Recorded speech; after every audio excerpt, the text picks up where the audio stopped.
Assalamu alaikum. In this video, how to make a circle stroke in Photoshop A to Z. Let's begin. Create a new layer. Click the shape tool. Right click on your mouse. Click ellipse tool.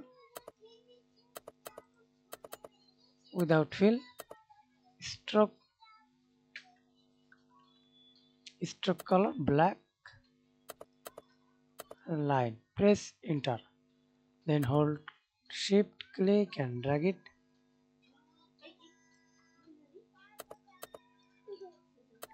Increase the size.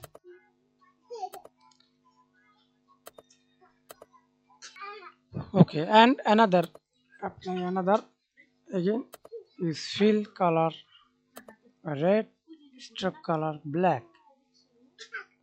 Then hold shift click and drag it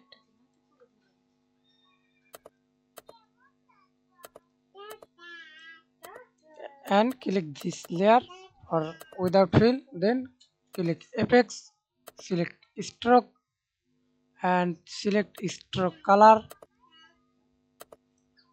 red. Increase the size.